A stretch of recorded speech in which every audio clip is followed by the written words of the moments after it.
भाई सबुदिन से ही छतु तरकारी छतु बेसर खाई खाई जदि बोर हो गलानी आसतु गोटे मस्त नुआ रेसिपीटे करूची से छतु को दिफाळ करी काटिकी ताकू भल भाव हलदी पानी धोईकी गोटे भाजी दबा भाजिला बेले जो पानी बाहरेनी से पानी रु छतु को छाणी दबा आउे छतु तक अलग भाजी दबा एमती कले छतुटे बेसी सिझिबनी और क्रंची रहिथिबो तापर किछि क्यूब शेप रे काटिकी रखिथिया पियाज एवं कैप्सिकम को अल्प टिके भाजिकी गोटे जगह को काढी दबा तापर सेही पैन आ किछि तेल रे किछि गोटा मसला सहित दुईटी बड़ बड़ पीस करी कटा पियाज अल्प रसुण किछि अदा को टिके भाजिकी से 12-15टा काजू दुईटा टमाटो अल्प लुण आ गोटे तेजपत्र पकेकी भल भाव में टिके पानी देकी टमाटो सिझला पर्यंत भाजिबा आ ताको ठंडा करी ग्राइंडिंग करी गोटे पेस्ट करदबा तापरे गोटे पैन आ टिके तेल रे अल्प जीरा सहित किछि कटा पियाज आ किछि कटा कंचा लंका टिके पके भाजिला परे सेते छतु पानी तक देई दबा आ सब गुंड मसला पकेकी 5 मिनिट कसिला परे सेते बाटी रख दिया पेस्ट तक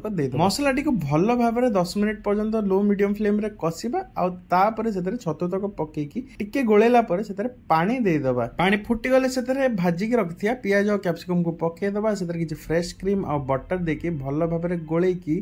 10 मिनिट कोने फुटेला परे किछि गरम मसला आ कसूरी मेथी पकेकी आउ टिके फुटे देले रेडी हे जिवो हमर मशरूम दो प्याजा।